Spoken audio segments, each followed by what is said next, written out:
In my previous life, I fought fiercely for custody of my daughter. I walked away from the marriage with almost nothing, leaving the majority of our assets with my ex-husband. I was terrified that if she stayed with him, she would end up with a stepmother and then a stepfather too. I poured all my energy and effort into raising her, ensuring she got into a prestigious university. But in the end, she betrayed me, taking every last bit of my wealth and giving it to her father. I fell seriously ill, with no money for treatment, and I died bitter and full of regret. When I woke up again, I found myself back in the courtroom, exactly where I had been during our divorce trial. Just as the judge was about to issue the ruling, I suddenly stood up and shouted, "I relinquish custody." Chapter 1. Having just recovered from the excruciating pain of death, I immediately presented my demands to the judge. I request a fair division of assets with Jack Thompson and wish to relinquish custody of our daughter, Emily Thompson. My words left everyone in the courtroom stunned. Jack Thompson, now panicked, retorted, "But we agreed. You take Emily, and I give you the 2-bedroom house in the school district." At the mention of this, my anger flared. In my previous life, I had pleaded with Jack Thompson in every possible way to secure custody of our daughter, even willing to walk away from the marriage with nothing.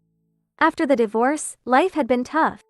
I scrimped and saved to provide Emily with expensive tutoring and enrichment classes, ensuring she had a balanced diet while I ate leftovers. In the end, my health collapsed, and I ended up in the ICU before I even turned 40. The house was my premarital property. The 1.4 square meter 3-bedroom house we bought after marriage, the $40,000 car we bought last year, and your salary over the years are all marital assets. I demand a fair redistribution. My words rang out clearly, reverberating throughout the courtroom.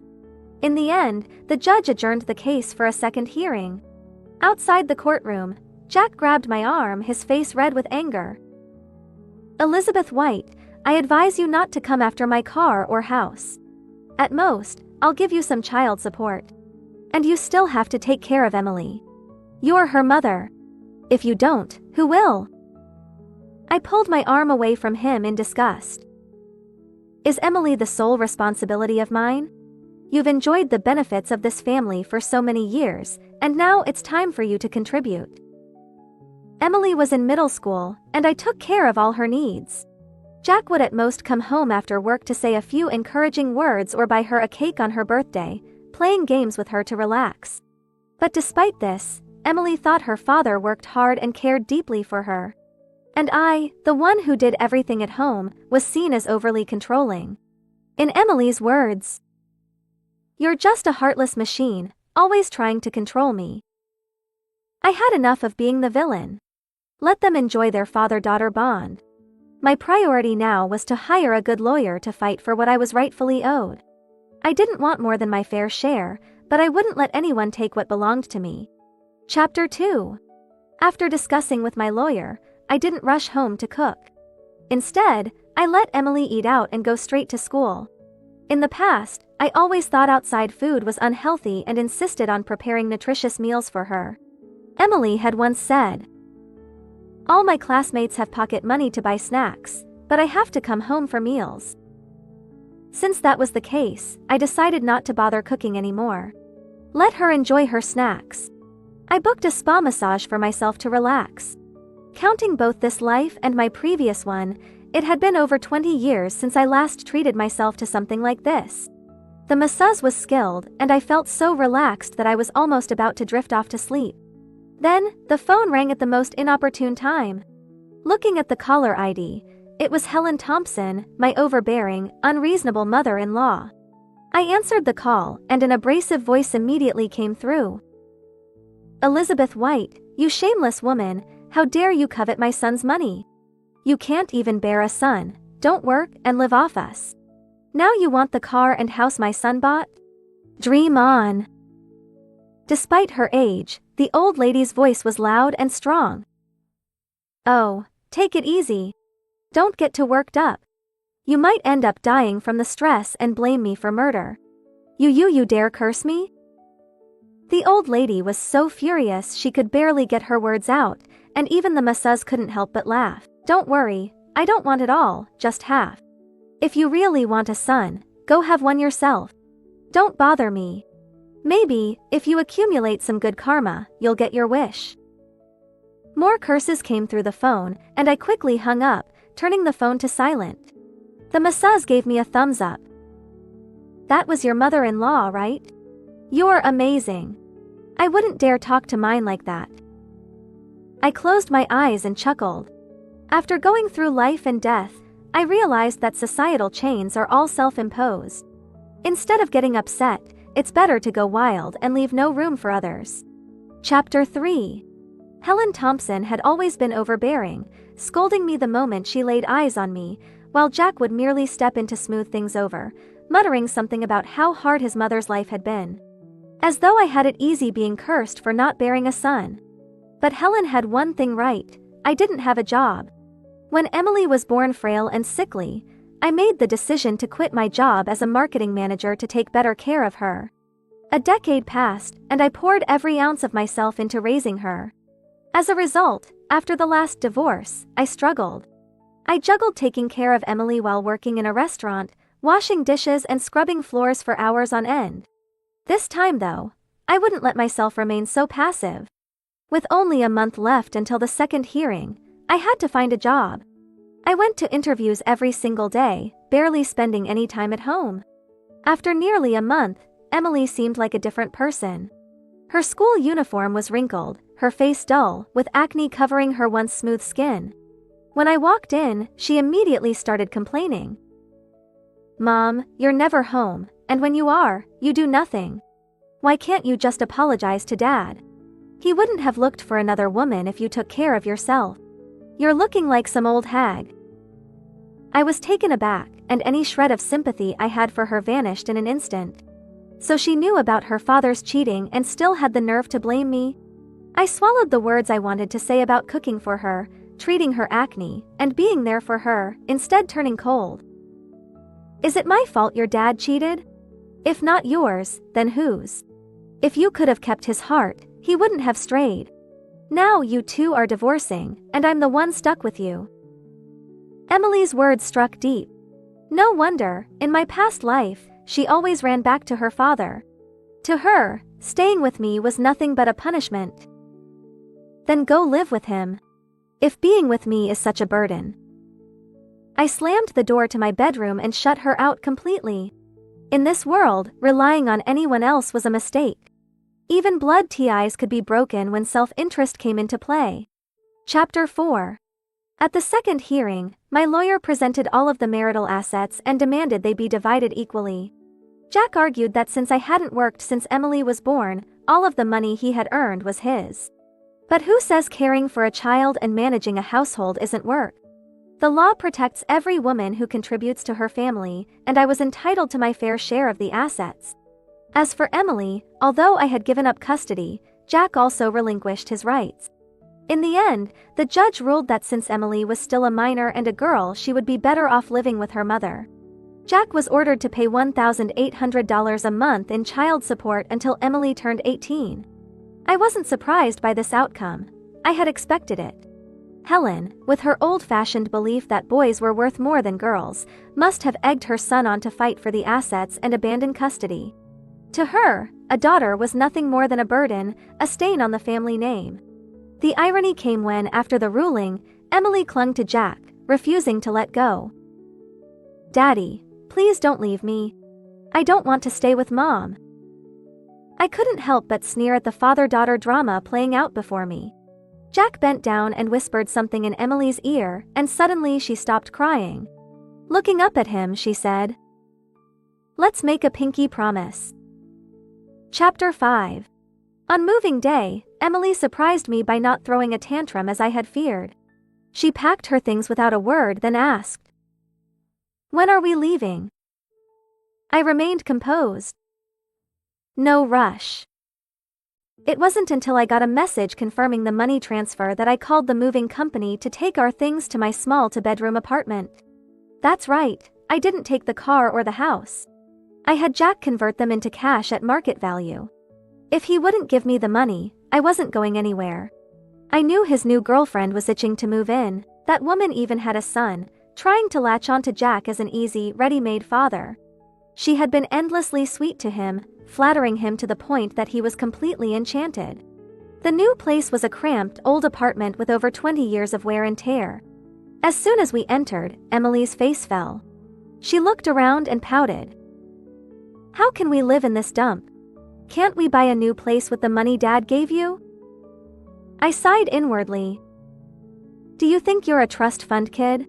Houses aren't bought on a whim. If you don't like it, clean it yourself." Emily didn't respond. She stormed off to her room, slamming the door behind her. I was too exhausted to deal with it and called a cleaning service to get the place in shape.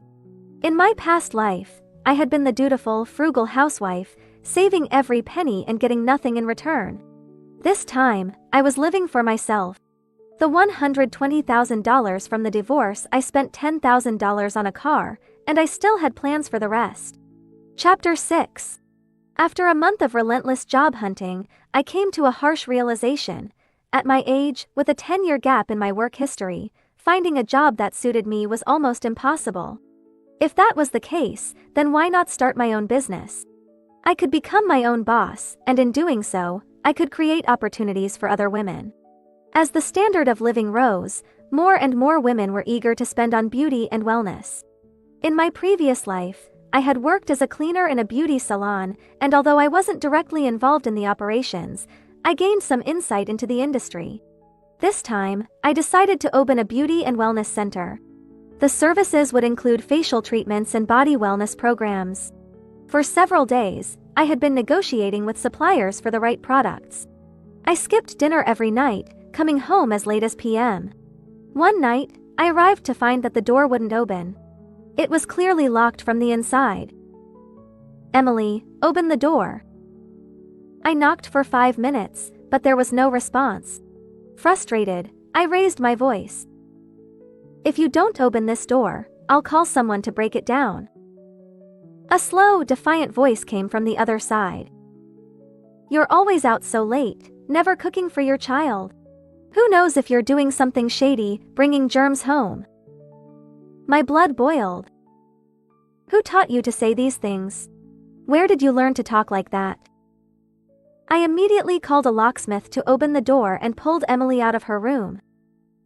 "I'm going to fulfill my legal obligation to take care of you until you're 18. I don't know who has twisted your mind like this, but if you disrespect me again, I won't be polite. I'll consider you as good as dead to me." Emily was clearly shaken by my tone, and she cried out, "I hate you. You're not fit to be my mother.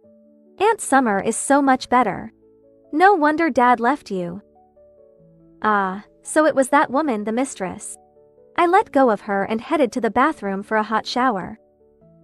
"Fine then. After you turn 18, you can go live with them." Chapter 7. The opening of my new store kept me busy from dawn till dusk.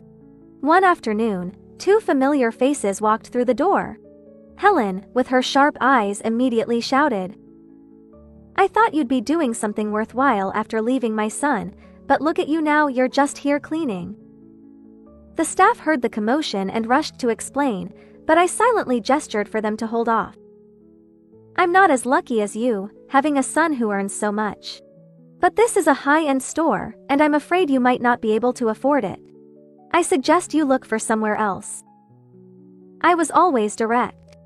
If I was going to charge someone, I'd do it openly. Helen's arrogance only grew. "You can't afford it as a cleaner, but our Summer is going to give the Thompson family a son. We can afford anything, no matter how expensive." The old woman's voice oozed pride, and Summer, standing beside her, feigned hesitation. "Mom, I think this place might be too expensive. It could cost tens of thousands. Maybe we should try another place." Helen waved her off. "Nonsense. If Summer gives us a grandson, she'll be a hero in the family. No matter the cost, we can afford it. Wait here, I'll call Jack for the money." Helen pulled out her phone and dialed Jack. I nodded to the staff. "Ma'am, our VIP package is only $58,888. If you both come together, we can give you a $10,000 discount. That brings it down to just $98,888. Helen hesitated, and I seized the opportunity to add. I told you it's high-end. Let's not pretend to be something we're not. You'd probably be better off looking for somewhere more suited to your budget. Before I could finish, Helen was already shouting into the phone, successfully persuading Jack to transfer the money to the store. I smiled, enjoying the moment. I loved generous customers even if they were my former in-laws. Lily, please show our guests to the private room, I said with a cheerful smile. Helen wasn't having it. Stop pretending to be the boss. You're just a cleaner. Chapter 8. I smiled slightly. Who says a cleaner can't be a boss? And having a son depends on the man. If Summer's previous husband had a son, it means he was capable. Your son, on the other hand, might not be. I turned and walked into the manager's office, shutting out her string of curses. Work kept me busy, so I hired a housekeeper to help with the cleaning and to look after Emily. Although I was disappointed in her, I still had a duty to support her. Unexpectedly, Emily was not happy about it. You have money to hire a housekeeper, but you can't give me money? All my classmates have the latest phones. Emily fiddled with her phone without looking up. This phone was a gift from Jack. In my previous life, I had confiscated it, fearing it would affect her studies, and scolded her. She cried for days and ignored me. This time, I was smarter. Sure, your dad gives you $1,800 a month, and I'll match it. You can do whatever you want with it. Really? Emily looked skeptical but quickly held out her hand for the money. I raised an eyebrow. The money's been transferred. I've fulfilled my duty. Don't come to me for anything else. But that's not fair. You're my mom. Our school is organizing a trip to Antarctica to see the aurora. Can you sign me up? Emily's tone was entitled. In my previous life, I had indeed signed her up for such a trip, fearing she would feel left out. I used all my savings and even borrowed money to pay for it. While she enjoyed the aurora, I worked extra jobs, handing out flyers and dressing up as a mascot, often skipping meals. When she returned, she bragged about the trip to her friends and her father, not caring about my struggles. I had spoiled her, raising an ungrateful child. The store's cash flow is tight right now. All the money is tied up in inventory. Ask your dad. He has money for his new wife's beauty treatments, he should have some for you. You're useless. I knew living with you would be miserable. Emily pouted and immediately called her father. After a brief conversation, she reluctantly handed me the phone. Elizabeth, can't you use some of the money you got from the divorce to sign her up? I just paid for my stepson's trip, and I don't have enough right now. You have money for them but not for your own daughter?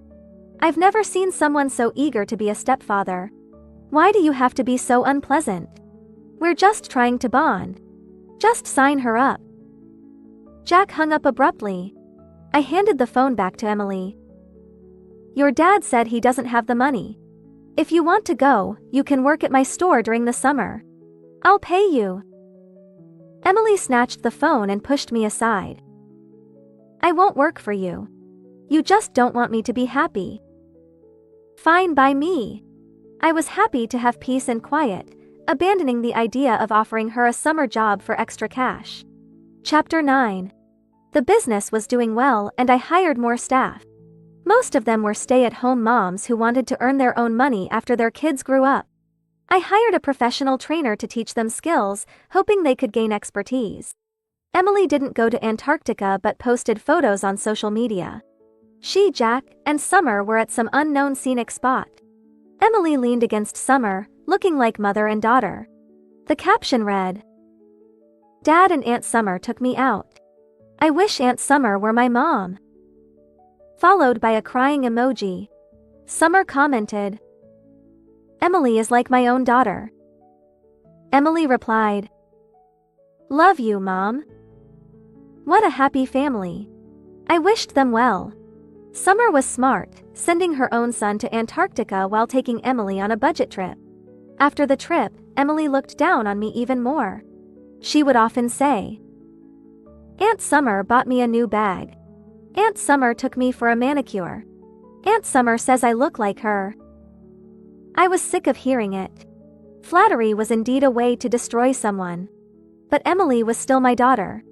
I suggested sending her to a tutoring class, offering to pay $800 per session. Middle school is crucial.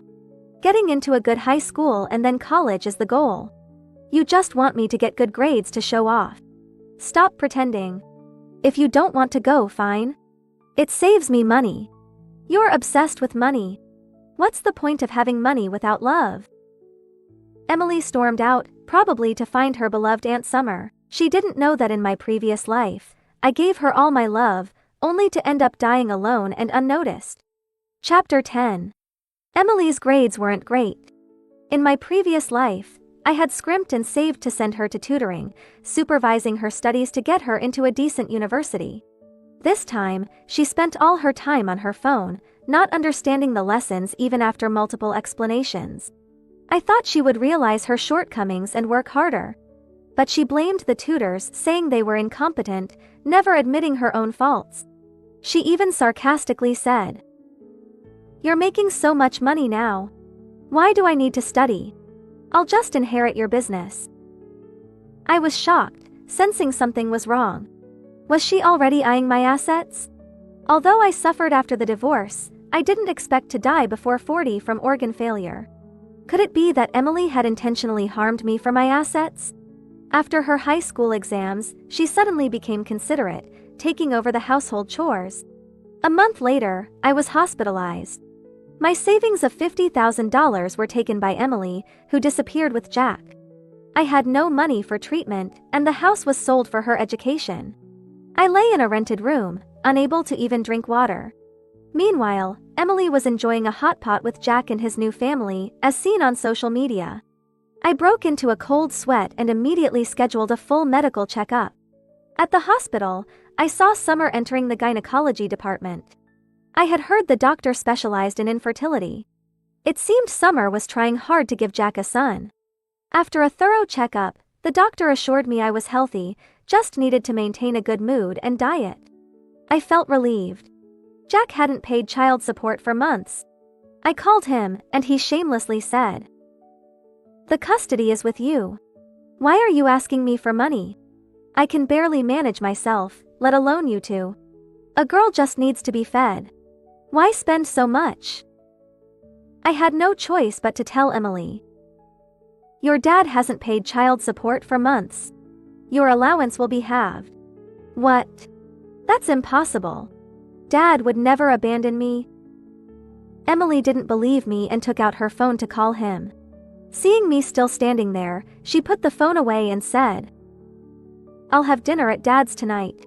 "Fine, I'm busy tonight anyway. By the way, didn't you say your phone was slow? I bought a new one for you." I placed the latest model on the table. Emily eyed me warily.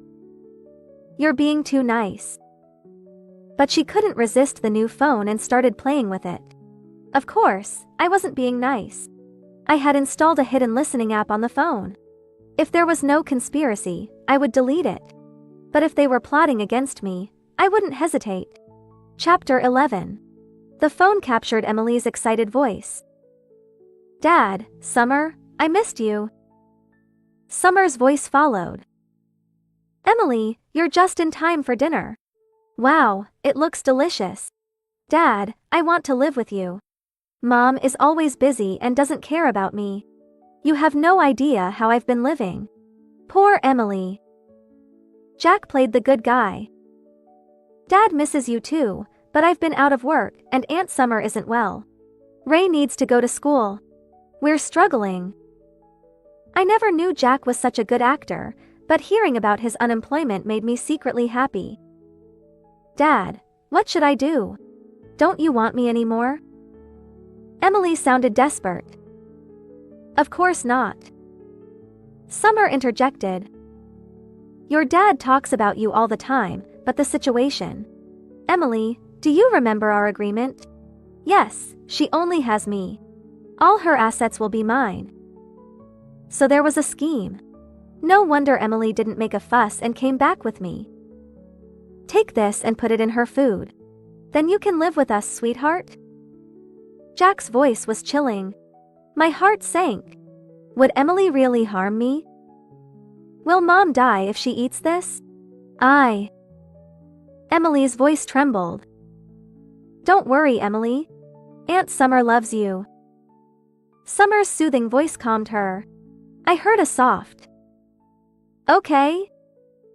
And they resumed their cheerful conversation. That night, Emily returned without a word and went straight to bed. The next morning, I heard noises from the kitchen. Emily brought me a bowl of porridge, smiling sweetly. Mom, you work so hard. I made you breakfast. I took a sip, finding it overly sweet. She must have added the entire packet. Mom, eat more. I'm off to school.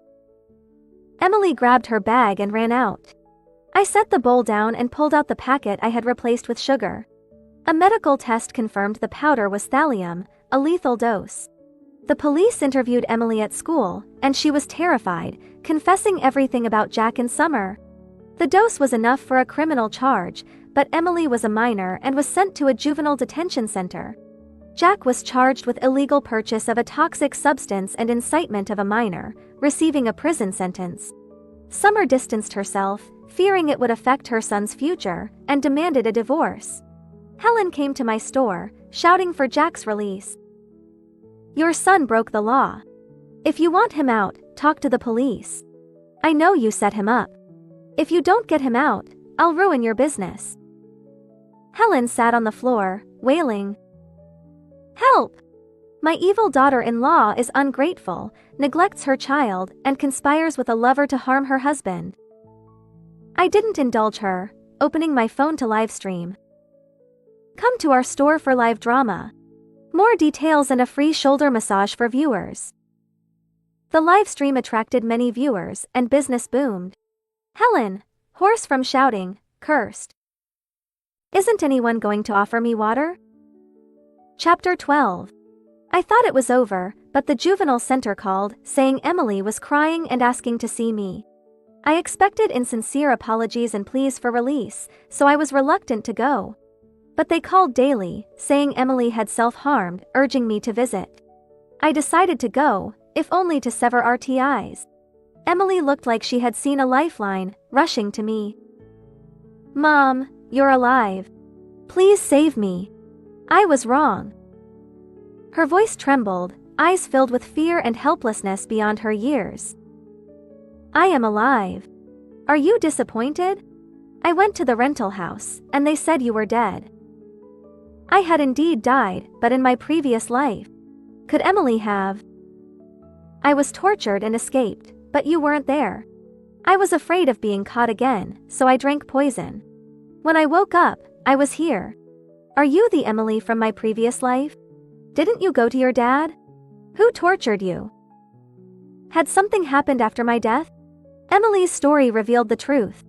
After moving in with Jack, Summer took her bank card. Summer's true nature emerged, and Jack, unemployed, had no say at home, constantly talking about having a son. Emily found Summer's medical report, showing she was infertile, and told Helen. Helen confronted Summer, but Summer's son, Ray, defended his mother, injuring Helen. Jack was too afraid to stand up to Ray, who was now an adult. Summer abused Emily, tearing up her college acceptance letter, saying Ray couldn't get into such a good school, so Emily couldn't go either. Eventually, Summer and Jack forced Emily to marry a violent man for a dowry. Emily was abused and tried to escape, but Jack always sent her back. After a severe beating, Emily attacked her husband with a broken bottle and fled, seeking me. But I was already dead, my body undiscovered for days. Why did you drink poison? You could have escaped to another city. I found out I was pregnant. I couldn't bear to bring his child into the world. I wanted to die. Mom, I missed you. I wish you were there to control me. I didn't know whether to laugh or cry. She only realized my value after suffering. Don't forget, you tried to poison me in this life. Dad and Summer kept saying you didn't love me, only wanted me for support. They said if I got the money, we could live together. You're old enough to know better. I stood to leave and Emily grabbed me.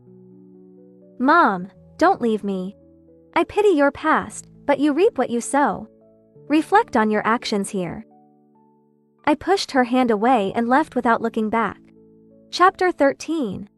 My business thrived, and I opened a second store, managed by the masseuse who had treated me. She was not only skilled but also a capable manager. With more income, she gained respect at home, and her husband became more attentive. Jack was sentenced to 3 years. Summer, fearing a criminal record would affect her son, demanded a divorce. Jack refused, so Summer revealed her infertility. Helen, learning the truth, demanded Summer return the money spent over the years. They fought, and Ray, coming home from school, saw his mother being attacked. Ray, still a middle schooler, hit Helen with a metal rod, sending her to the ICU. She didn't survive long. Despite being a minor, Ray's actions were severe, and he was sentenced to 3 years. Father and son ended up in prison, and Summer became a regular visitor. Emily, released from the juvenile center, didn't contact me but left a handwritten letter with my staff. Mom, I hope this letter finds you well. I know I've done many wrong things and don't expect your forgiveness. I've thought a lot during this time. A mother's love is contradictory, wanting her child to be happy but also fearing she can't provide a good future. So, she gives her all, never stingy with care, strict with studies, enduring hardship for her child's sake. I'm not a smart child, so I never understood your intentions. I always sought my father's love, never truly receiving it, while neglecting the love you gave me. When I found out I was pregnant, I wanted to keep the baby. But I knew I wasn't fit to be a mother, and the father was terrible. Bringing the baby into the world would be cruel. I don't regret drinking the poison. Not letting the baby be born was my way of protecting it. Mom, I'm glad to see you're doing well. I'm starting over too. In my previous life, I didn't go to college. This time, I'll study hard and live my own life. Take care. Your daughter, Emily. I framed Emily's letter. Life goes on, and I will live well. I hope she does too.